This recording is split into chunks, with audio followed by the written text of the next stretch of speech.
Hello everybody and welcome to Adobe Live. We would like to begin by acknowledging the traditional owners of the land in which we are creating and streaming from today and pay our respects to elders past, present and emerging. My name is Flynn and I would like to introduce our first guest, which is me. We're going to do the stream together today. So jump in, say hi, jump into chat over on Behance or YouTube. I'd like to also welcome back Johanna from her holiday. Hooray! I've missed you, we've missed you. It's great to have you back. So we're here for an hour and we're talking 3D tools in Adobe Illustrator.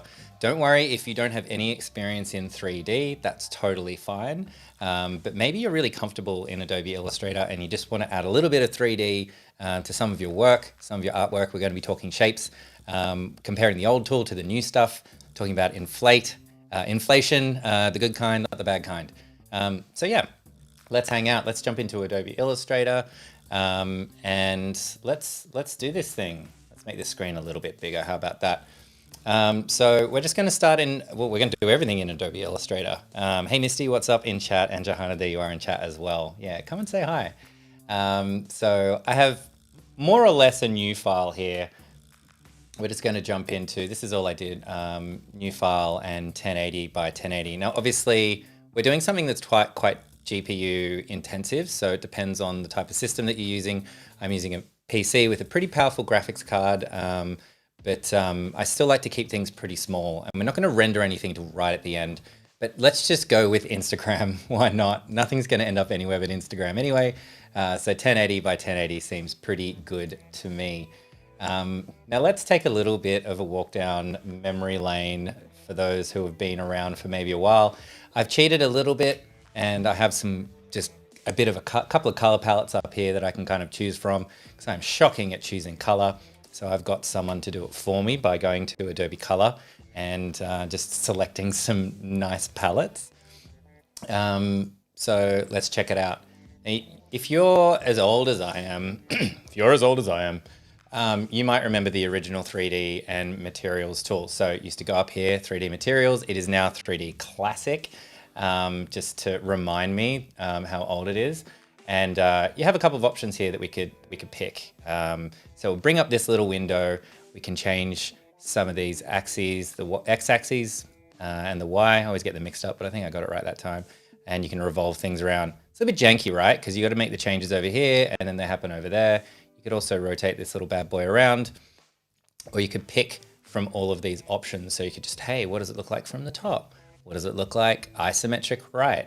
This is really cool if you want to do isometric kind of style things, because it would actually put it on like the perfect isometric plane. You could put everything on the same plane, you know it would work, which is actually always really cool, I thought. We have this other addition here, Extrude Depth. So depth is very important in 3D. This is how far that flat, it's going to convert that flat vector square into a cube. So you can go crazy. Or we can keep it, you know, nice and cubey. You could also change around with the, so you could change the cap. So basically it'll give it this like hollow appearance. So it looks a little bit more like a box. We've got options for bevels, which we won't muck around with too much today, but hey, they're there. And you could change the shading a little bit. So you could create little wireframes if you liked. You could have no shading. So it just has this silhouette of a cube. Which for, you know, some use cases, diffuse shading and plastic, which doesn't change anything here too much, but hey, they were there. An important thing to kind of remember or understand is what Illustrator is doing right now. So what it's doing is it's saying, hey, I'm going to take your flat vector artwork and I'm going to apply an effect over the top of it, but it's basing everything on this thing. So we're not necessarily creating like a 3D object file. We're creating the effect of 3D or the illusion of 3D. Hey, JMT in the chat. Nice to have you hanging out with us. So yeah, no, Misty, I'm not actually going to tell you how old I am. I did that the other day and someone was like, oh, but anyway, so that was old school.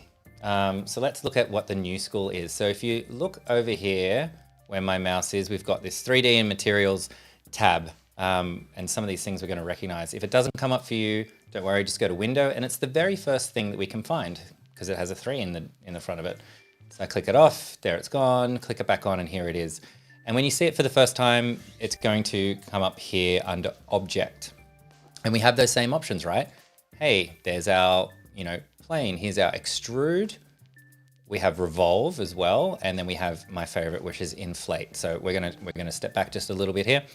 If we look at plane is pretty cool if you want to create like 2D artwork on a three-dimensional plane. So maybe you wanted to create something that looked a little bit old school, where you're applying like a 2D graphic to a 3D space. You can kind of play around with that. I've seen some artists do some of these things, but it is actually 3D. So although it's completely thin, it is actually 3D. So you can kind of rotate it around on the different axes, and there you go. So there's some use cases for that. But we're going to check out Extrude. Oh no, we want to go back. Back. We want our square. Yeah. If we go Extrude, we'll start recognizing some of the things that we saw in the old school one, right? So we've got our depth. So hey, look, it's the same thing. It's just a little bit more responsive. It's all happening live and real time, but it is the same kind of basic functionality. I like to have an even number when I'm dealing with this stuff. So we're going to go with 500. And hey, it looks like there's our little box again. If we wanted a box, there's your bevels, which we'll skip over. And here is everything you need for the different axes. So front, back, hey, there's that. Our isometric is back. All right. So that's super cool. But we also have all of these other extra tabs. Let's check out materials. So the base material is just default. There are a lot of times when you just want to have the default, which we'll get into as we go along. But there's a couple of options. So if you're seeing this for the first time, there's a couple of options here. You can click here to find more materials on Substance 3D assets. And I'm just going to show you real quick what that looks like. So this is now Substance is part of Adobe. You have access to just so many different materials. We're really only going to be talking about materials today, but there's all sorts of 3D assets and things like that that you can jump in and grab. But let's say you wanted one of these ones. You can click in, you can download it. Open this in Adobe Illustrator. So this is like a cotton rich one. And I believe I downloaded that before. So yeah, let's check it out. It's going to look terrible. It's going to look terrible for two reasons. One, we're putting a fabric on a cube, and a fabric should not belong like on a flat cube. And the other reason is that we're not rendering it yet. Now, if we were rendering in real time in this like 1 hour live stream, we'd probably only get about 10% of the way we want to go through. So we're not going to render yet. We'll render right at the end. So let's go back to our default, which will keep our own colors. In chat, yeah, Misty, yes, you could make your own materials and upload them to Substance. That's a great question. So, and you can find materials in the Substance 3D community as well. So you could create three-dimensional assets. If you have those skills, you can upload them to Substance. Some of them free, some of them are paid. But yeah, it just opens up an even like a plethora of options that you can choose. So there's some that are created by the Substance team, and then 3D materials created by the community as well. So yeah, definitely worth checking that out. I've downloaded a whole bunch just to kind of demonstrate and check it out. That was taking a long time. So that's kind of cool. It's like a glitchy camo John Cena effect going on here. What else have we got? We got to see what this gold looks like. Give that a second to jump through. Yeah, it's kind of funky. Or maybe marble. All right, that's pretty cool. So let's play around with that as we go through our little tour. So you can see, so these are all of our options up here, so many, and as you download them, you'll just add them to your library and check them out. But if we come down here, we have more options. So have all these different options so you can change the resolution. We're going to keep it at 1024, whatever. Yeah, we'll keep it at 1024. We can go a little bit higher, but nah. But every pattern that you download, so every material that you download will have different options here. Based on like the creator has changed the options. So you can change the repeat in this one. So if we look at our cube, ooh. So the higher we do it, the more detailed this pattern is, which is pretty cool. I like that. You can also change the colors as well. We're not going to do too much there, but hey, you can change the color there. Actually, nah, I like that one. We'll stick it to that. You can change, so there's 4 different colors in here to give that effect that Illustrator is reading, and you can actually change the colors in, which is super cool. Just checking in with chat. Yeah, the marble effect is really nice, isn't it? And I guess that's the thing about like choosing like what shape you're going to make and what, you know, material would work for it. Like a wooden cube would make sense, but as we saw at the very beginning, like a fabric material is just not going to make a lot of sense. You can play around with roughness, which in this case doesn't seem to be doing all that much. Change around with the pattern. Ooh, it's like psychedelic. All right. Anyway, you can see all these options down here. We're not going to muck around with that too much because we've got lots to talk about. But some of them will have tons and tons of settings that you can change. Others might be more limited as we're going through. So there you go. And the third tab I want to kind of talk about, just reminding that there are these 3 different tabs. That was object, materials, and then lighting. Lighting in the 3D space, super important, right? So it'll kick off with kind of a standard light coming from the top right. We can also diffuse, we can do a top left, we can do a right kind of light. And what that's doing is that's just changing all of these sliders down here. So you can think of these as presets. So these are just quick presets to get you started. It's really good when you're getting started just to use like the standard or something like that, just to kind of familiarize yourself. And then you know that the lighting is the same for everything you're doing. So we're just going to keep it at that for now. But yeah, you can turn up the lighting, turn it down, all that sort of thing. And finally, we also have shadows, which I'll turn on, which is going crazy over there. Whoa. There we go. You can play with shadows, but we're not going to bother with that today. So that's kind of the tour. Quiet computer. And we're going to just jump into a couple of the other different options that we have here. So let's look at Revolve. So Revolve will grab anything that you have, any shape that you have created, and spin it around in and of itself 360. So if we just do something like this, hey, we have a cylinder. But it's kind of interesting. Like you have to start thinking about things on like a 2-dimensional plane that is 3D. Like, you know, maybe I'm just using the pencil tool here, so just bear with me. No Wacom. But if we did something like this. Whoops, not something like that. Let's do that. I know, it's beautiful. I'm an artist. But if you can think of like the edge shape, you could kind of do something pretty cool like this. Let's get the pencil tool again. That looks terrible, actually. And just kind of create something like that. And let's do this. Let's revolve.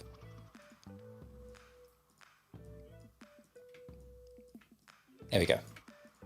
So anyway, that's Revolve, and you can change things around. If you didn't want it to be fully 360 as well, you can change the revolve angle around. You can change the offset. Whoa, got this giant bowl going on here.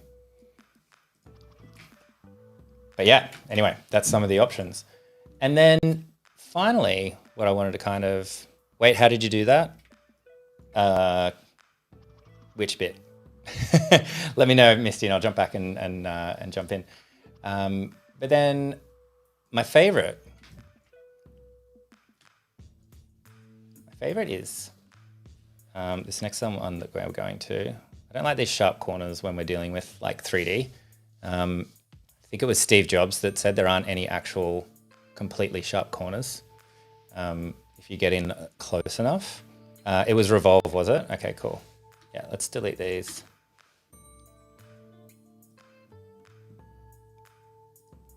Let's just see what a star would look like with Revolve. It might look shocking. There we go, super easy. Look at that, there you go. You have an interesting coffee table. Why not? So all I did here is grab any shape, and this is really fun to play around with. And just over here, so it's under Object and Revolve. There you go. Check it out. Good times. Oh, I drew a line and did 3D. Yeah, let's do that one more time. So I've just got the pencil tool, right? You could do this a lot better if you use the pen tool. If you have a Wacom, you could do a much smoother line than I've done here. But, you know, we're just demonstrating. I think we do it that way. So that was interesting, right? So look at that retro vase. It's a bowl, Ned, for candy. Where are we? Pencil tool. Again, we're just drawing the edge of it, right? Super easy. And the one thing you need to make sure is just make sure that it's your stroke that's selected if you want something like this. So I'll show you the difference. Zip. Oop. So in this example, we have just the stroke, and it's the same shape. In the other example, we just have the fill selected. And we go over here, Object, Revolve. Boop. And this one, what if we do the same thing? Slightly different. Anyway. Yeah, you can fit so much candy in that bowl. So there you go, Revolve. Lots of fun. This is my favorite one though. We're going to go Object and Inflate. I like this because it makes everything look like a fluffy pillow. Nice and soft. And as you can see, we still have depth and things like that. We're not going to see that yet, but I'll make it crazy so that we can see the difference. And then we have our presets, and let's check it out. I don't know, this. Whoa. So this is the depth of our star, right? So it's based on this initial front shape, which looks terrible. Totally terrible. So we're going to put that back down. And something really cool you can do here, which is inflate both sides. So if you inflate both sides, you see how this one's like flat? So the whole back is flat and it's just inflated forwards. We're going to inflate both sides. Boop.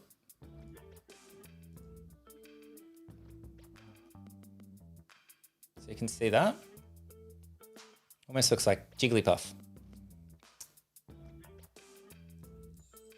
Let's do some different angles of this one. So yeah, look at the sky. Now something that's important with the inflate, because we've inflated both sides, because it has this depth, it's actually flat here. Let's so this is our depth. This is our 32 pixel depth. So what you might want to do, I like to do, is get rid of that. And then we have our Jigglypuff inspired star.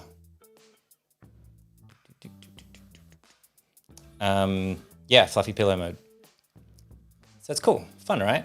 And by the way, when you're playing with things on different axes, just to see what it looks like and all that sort of stuff, doesn't matter what you do, just go nuts, because you can always, this will actually override anything that you do here.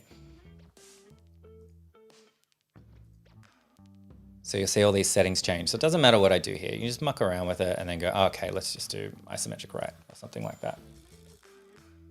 So yeah, so that's kind of some of the like basic kind of things that we can do, very different things that we can do, lots to play around with. Yeah, let's check it out. Lots of fun. So what we're going to do is we're going to play a little bit more around with the Inflate tool. So here is a flat vector icon that I have prepared earlier from a game called Overwatch. And we're going to try and make this look 3D. We have a few options as well here, so we'll see how we go with time. By the way, if you've got any questions, throw them in chat. I will do my best to answer them as we're rolling along. Let's see. So we're going to jump over here to our Inflate and give it a second.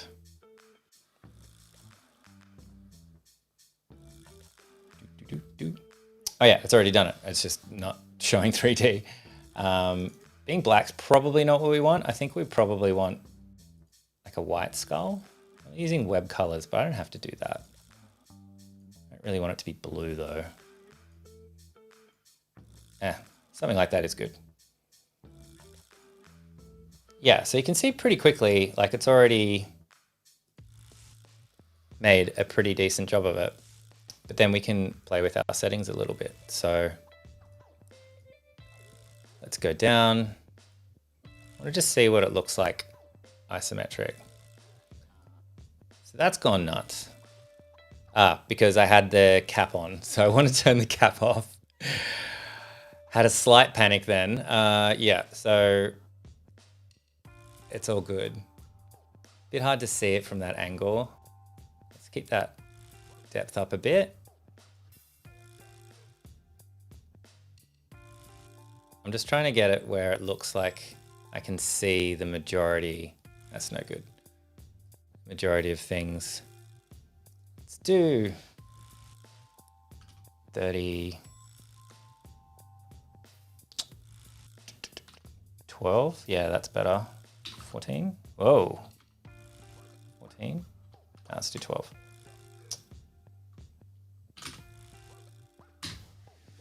Something like that. Yeah, Overwatch is a computer game that I used to play when I had more time. So I just do this now. Cool. It's looking pretty cool. Now remember, it's going to look a lot better once it's rendered, but we're not rendering in real time. So this is just Illustrator trying to show us, you know, an example of what it is. Now, if you have like a crazy powerful computer, I mean crazy, you could probably turn on rendering and render it all in real time. But it's definitely not something I want to do while I'm doing a stream. And even when I'm doing things myself, I wouldn't do it in. But I'll definitely show you how to render. So rendering is just up here above me, which you render with ray tracing. Yes, ray tracing in Adobe Illustrator. Something we talk about in computer games quite a lot. But anyway, I digress. We'll get to that. So it's looking pretty good. And we probably don't want materials. So we don't really want materials in this particular one, in this inflate, I don't think. I mean, we can try. We can check it out.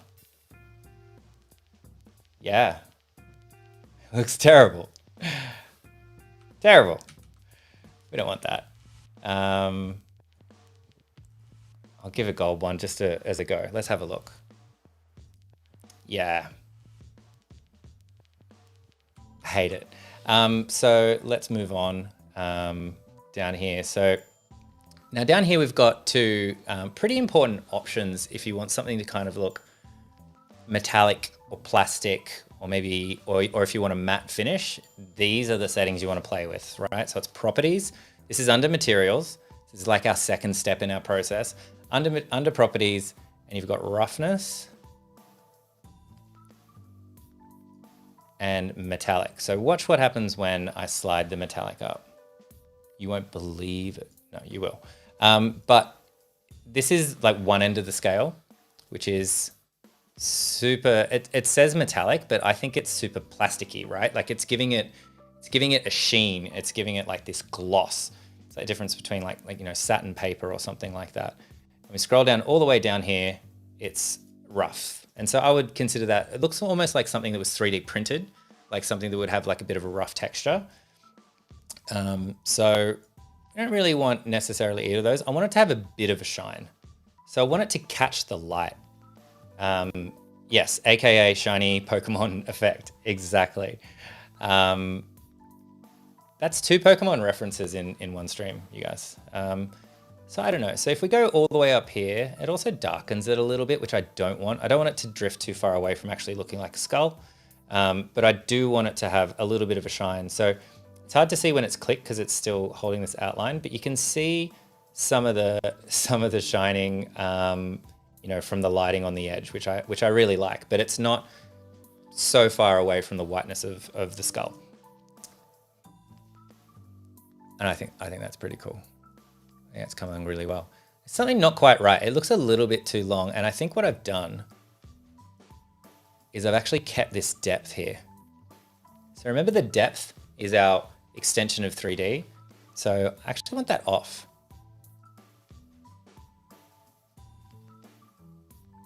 And there we go. That's pretty cool. I like it quite a lot. What do you think? I like it. Final thing is to jump in over here into lighting. We haven't done lighting yet, have we? No. We're going to fix it up a little bit. So again, we want to play around with the intensity of the lighting. So that's this top one just here. The rotation of the lighting. So this is really cool. I think this is really fun. As someone that doesn't like have a ton of experience in the 3D world, it's so great to have this sort of thing react in real time in a program that I'm super comfortable with, like Adobe Illustrator. So you can just change it visually on the fly. It's like, no, I want the light to be coming from over there. I want it to be coming from over here. Super cool. What else have we got? This is our height. Look at that.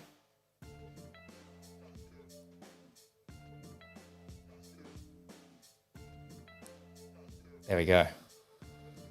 And then we have softness too. We can play around with softness.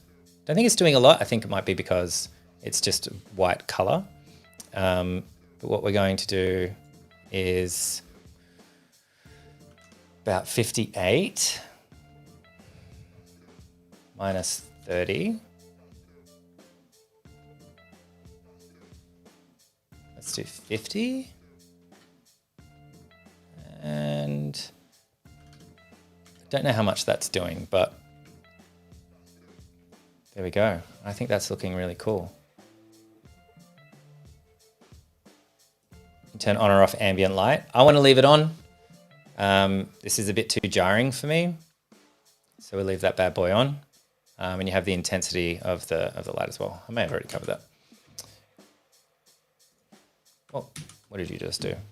Oh yeah, Command Z, always your best friend. Totally works here as well. So if you ever make a mistake, just go back and check it out.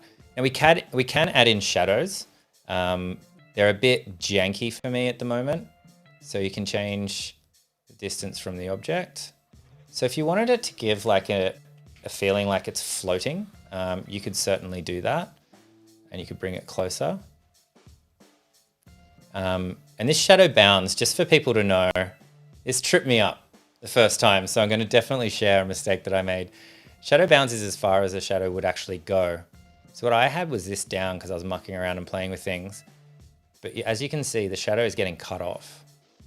So if you're having this issue, I had to Google it. I found a Paul Tranny, shout out to my man Paul Tranny, video where he went through in detail and he had the same problem and he worked it out. So that was really cool. Thanks, Paul. But yeah, so you want to make sure the shadow bounds are, wide enough that your shadow can actually fit within it without being cut off. There we go. And do I have some colors? Yeah, I have some colors. So a little bit of a color background. Now there's a step in here that I'm going to tell you about.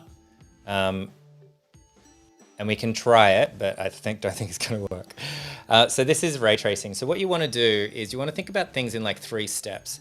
So you want to have your entire composition planned out at the beginning and drawn like flat artwork and all that sort of stuff, because you need to kind of render out each one individually, and going back and changing things is sort of something that you want to kind of avoid. And then right at the end, it's almost like, think about like publishing. It's like right at the end, I'm going to publish everything, or right at the end, I'm going to post everything. Right at the end, I'm going to print everything. You can think about rendering in this sense in the same way. Yeah. And so we turn on ray tracing. Gamers know that word. And then we can pick which quality we want. I mean, why not high? And we want to reduce the noise as well. We don't want to render it as a vector. I haven't found a situation where I've wanted to do that. And then just to let you know as well, there's a selection here that says remember and apply to all. I honestly do not think that you should ever click that, because what it will do is it will apply it to anything that you've added the 3D effect for in the entire artboard. And I did that and my computer crashed. So I would avoid pressing that button. Again, if you're on a big computer, powerful computer, you're probably fine. But my computer's a bit of a beast and it died. So let's see what happens lately. So pixelate for Sombra. Yeah, it's gone a little bit funky, but it's okay. Hey, it's not too bad. It's not too bad, right? I think it's pretty cool. A little bit plasticky, but otherwise cool. So that's great. So we're going to jump into another one that I have prepared earlier, which is also Overwatch themed. I mean, we can keep that color there. Let's just lock that layer. So these are just some colored gradient backgrounds, because if you don't have any ideas, just put a gradient in the background. And I'm just locking the layer. The reason I'm locking the layer is this is actually a clipping mask. So that's my gradient, so that I can move it around. But for me, I'm just going to press escape to get out of that group. But for me, it's really annoying to have that in the background. I know it's really subtle, but you can see the line. Where's my camera? You can see that line that's popping over the top. Because every time you hover over, it's telling me, hey, there's something behind. There's something within this shape. And I'm like, dude, I don't need to know that. I made the shape.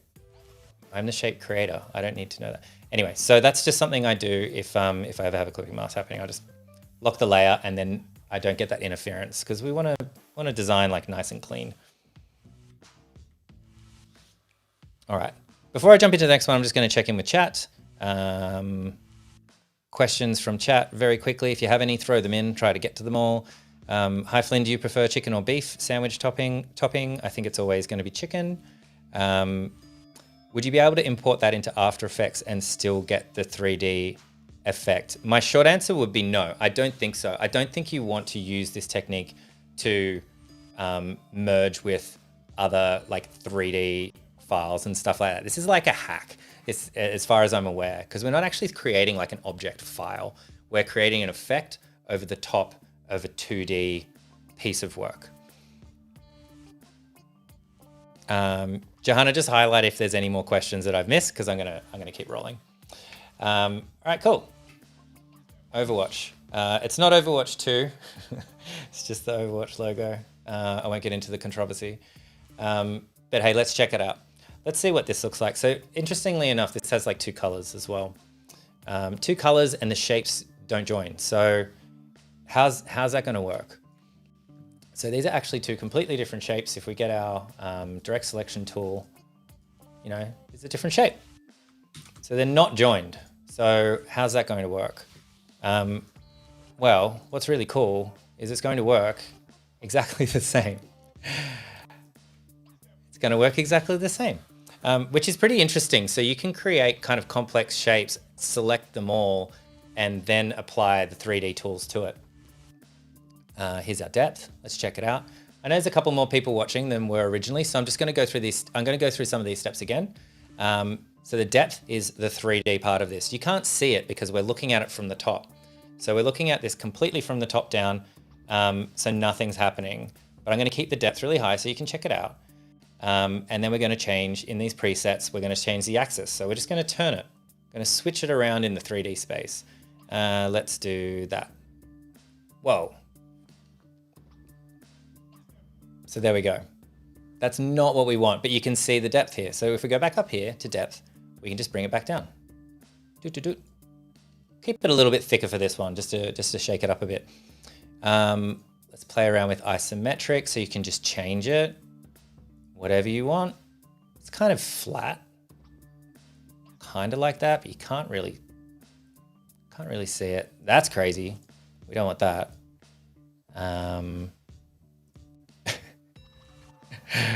What have I done? We want to see it. Maybe something like that. I think for this particular one, I want to make it really clear that it's in the 3D space. This black is like a little bit hard to deal with. And I want the color of the background in the gaps to come through.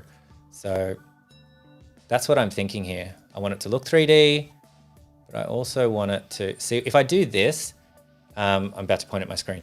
If I do this, this area here is covered. So it's not really taking advantage of the 3D-ness of everything. So yeah, I want to see it. Let's do something. Not too far back. Maybe a little bit like that. All right. Nerf this. Cool, so that's our Inflate. For those that are joining us now as well, if you can't find 3D in materials when you are designing, just go up to the window, 3D materials. Oop, it's gone. Window, 3D materials. Pop back up. We're in object and we're in Inflate. Here are our materials. Now let's see how Adobe Illustrator handles the two different colors with one single material. So let's see what we've got.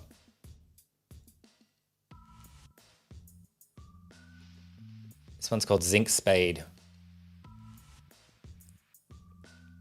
Okay, so the material has taken over from the color in this particular instance. There are probably instances where, oh, I didn't have it selected. Calm down, computer. There are probably instances where the color will still come through, but not so far. I imagine in most cases, it's being overridden. That's kind of cool. I like that. I'm getting excited just discovering new things now.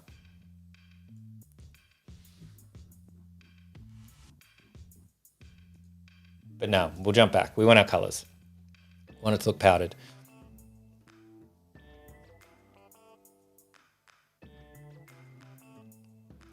So a question that we have from chat, from Misty. No, I didn't answer this. If this is in Illustrator, is the 3D, is it vector based? Not yet. So you can render it as vector based. This is definitely not vector, like the effects and things are not vector based on it. You can render it as a vector at the end. So once you've finished everything. I don't think I've had a really good quality render doing this, but hey, we're hanging out together. Let's just see what happens. Might take a minute.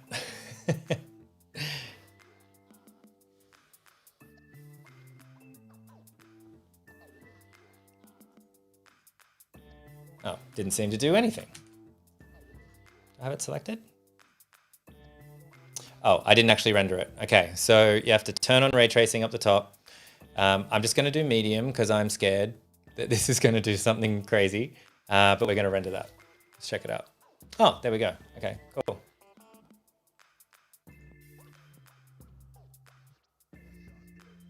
Interesting.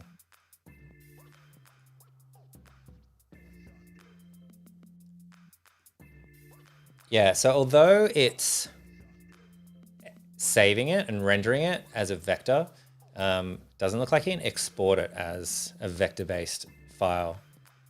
Can I export as an...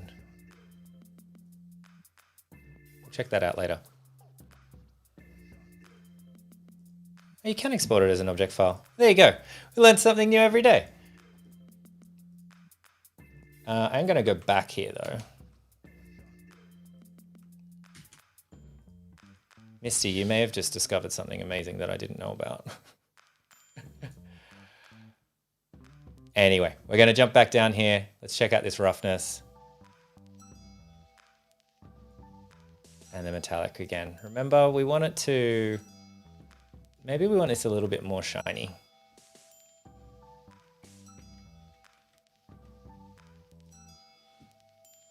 Maybe more shiny, less shiny.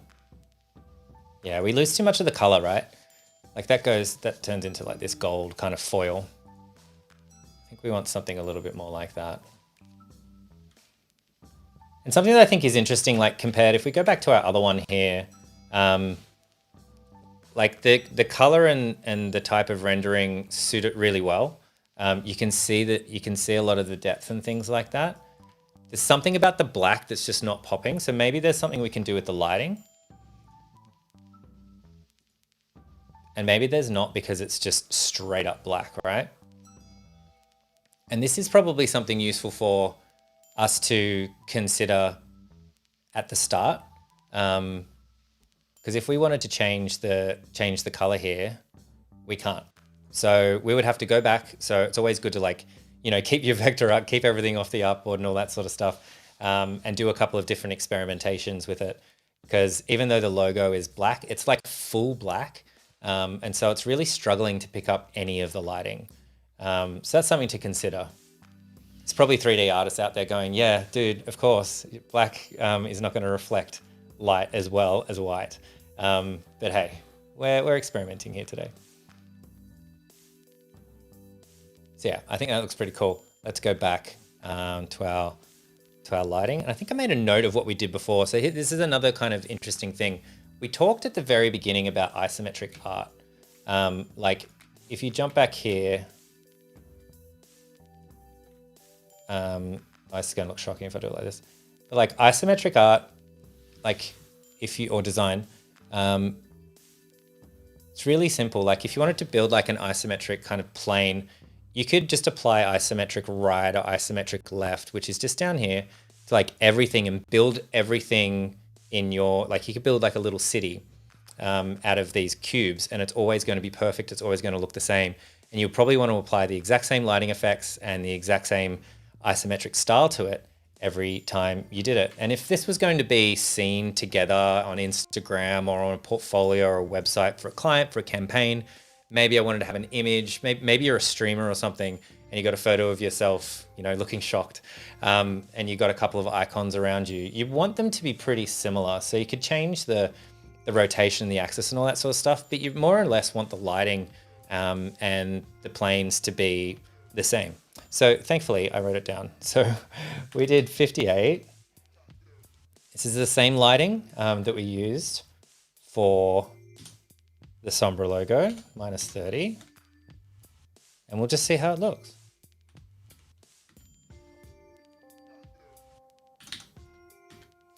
Something like that.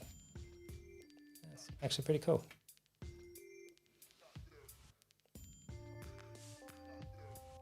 Yeah, so this one has the shadows as well. So maybe we just go back. I've still got that depth there, so let's check that out. You can barely see it. We could take that completely off, and it's going to give us these really, it's going to be sharp because we haven't inflated both sides. I think in this case, we're going to inflate both sides.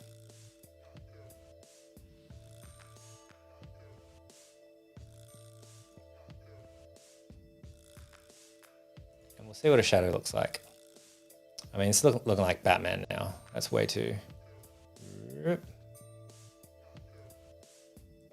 I don't like the shadow in this case. We're just going to keep it off. We're going to keep it off. How long do we have? I want to do another one. Check in the chat. I think we got time for one more. The best gradient, by the way. Oh, any Overwatch fans out there? Just me? This is a little bit more complicated, right? But it's still just vector art. And I'll prove it. We'll put a little hole in it. I'm gonna put a hole in this, select both objects. Don't do that.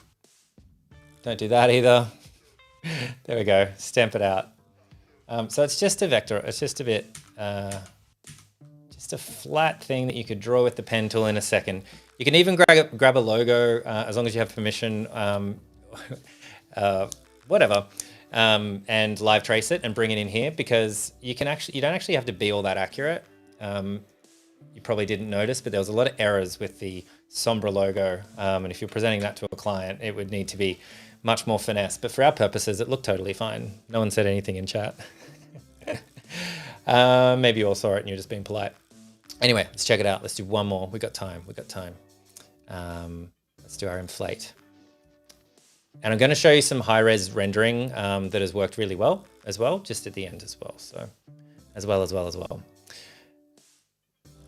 Oh, also, you can turn it around here.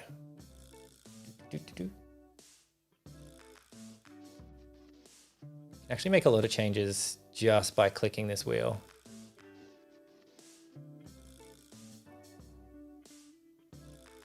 So there was a quick question in chat. Did you group the shapes, or how did you extrude combined? Okay, just very quickly, going to jump back up here. Where are we? No, so what you need to do is everything needs to be grouped. So check it out. So if we do a circle and then another circle here, and we select both of them and extrude, they're going to extrude separately. So what we're doing is we're applying the effect at the same time, but to two separate elements. What you want to do, the best thing to do, select them both, Control G, Command G, boom, just like that. So you just group them. If you knew that you wanted to keep it exactly the same, you could also go up to Pathfinder, Unite, which will actually make it a whole similar shape, extrude, boom. So there you go. I hope that answers the question. I'm sorry that I missed it previously. But yeah, we're back here. So yeah, that's a whole nother thing that you can do to play around with the plane and all that sort of stuff. I like to be a bit more precise, but it's cool just to kind of shake it around and see what's up. We're going to go Object. We know what to do now, so we're going to power through this. We're not going to have a depth. No depth. Let's try inflate both sides on this one though, just to shake it up. Let's pick something like this. That's terrible. You can't really see it. Also shockingly terrible. That's worse.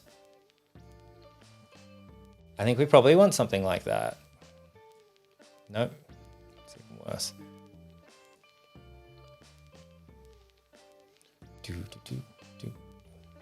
That's behind. So the behind is going to have like a bit of shadow as well. So just be careful of that. We don't want to use that as the front. We want to use this as the front. I don't know. Bit of a thing. There's a question in chat. Have you tried exporting a couple of artboards and making frame by frame animation? You could totally do that. I imagine it would be a pretty long process to do that between rendering frame by frame, because you would literally have to render out each frame and then export it as a PNG or a JPEG into something like Photoshop or After Effects and then do the animation. So I imagine it would be a little bit like creating claymation. Like it would take a little bit long. I don't know of the benefit of that, but you could totally do it. Maybe you could make just a quick animation. I'd rather record the screen, do it all, and then bring it into Photoshop and then convert them to keyframes and then delete like every 23rd frame or something to make a 24 thing animation. But I'm lazy. I like the pink. I'm not going to change any of that. Remember roughness? Yeah, that's right. So let's look at this. Starting to look cool. Make sure it's selected. Just again, just to show you, that's not metallic. That's like super metallic. I think I only want this like a little bit. Let's go this more fuzzier side. It's a bunny after all. Very subtle.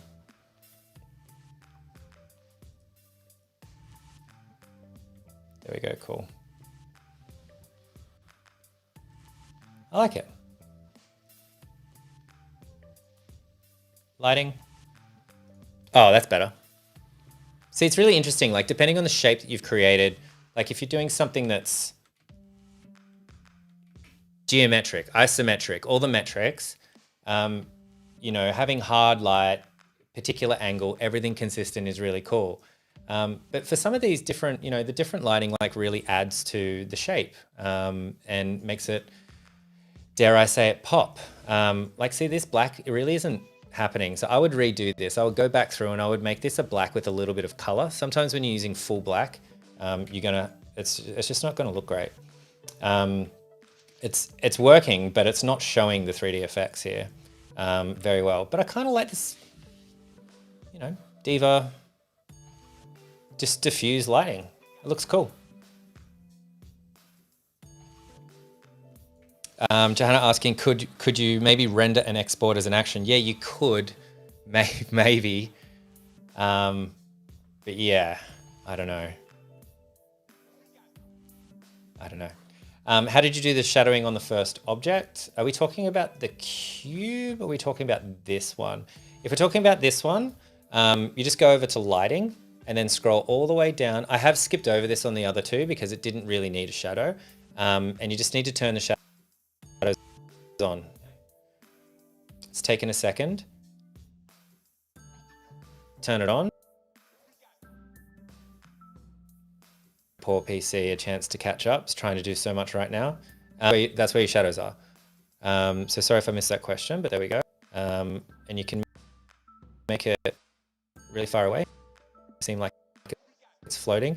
I already pressed on this because I was like, oh cool, I'm done. We've gone back and it just took a little bit of extra time to render out. You don't really want to be in experimentation mode while that's happening. You really want to at the end. Because then you get this kind of cool floating effect. Thanks, Moshi. I actually kind of like that. But there you go. And hey, if we wanted to add a shadow to this, we don't, but you know, maybe we did. We can add a shadow in here as well. And the thing about shadows, and as you're doing this, just a tip, if it's looking like rubbish, like why doesn't this look cool or anything? Like this doesn't look like super good either. It's because it's not rendered yet. You've got to always remind yourself it's not rendered yet. Let's see how the rendering works in this one. We're just doing medium, reduce noise, and we're going to render. Let's see how we go. Hands off computer while it's rendering. I don't want to get any balls of death when we're like a couple of minutes out. Yeah, see that shadows, it's not popping for me. So I think this is probably going to be better without a shadow.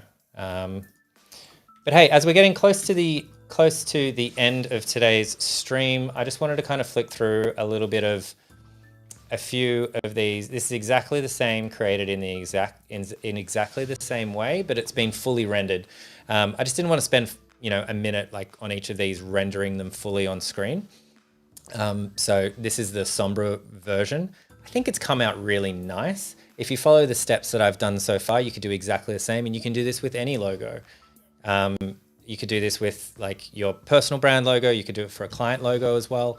And it has this really nice kind of plastic, like it's a porcelain, looks like a porcelain skull. I think it's really cool.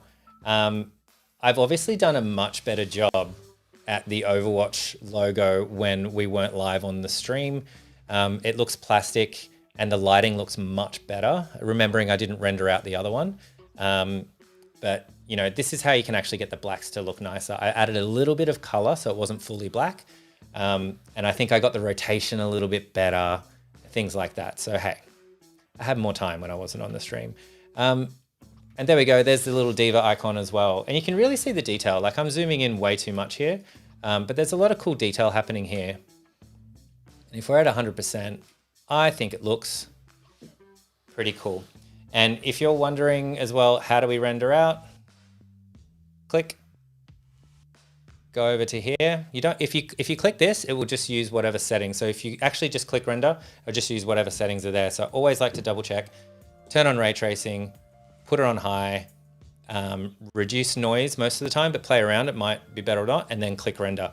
I'm not gonna do it because I don't want my computer to explode. But ladies and gentlemen, that takes us to the end. Thank you so much for joining and hanging out with me. Thank you, Johanna, for looking after us.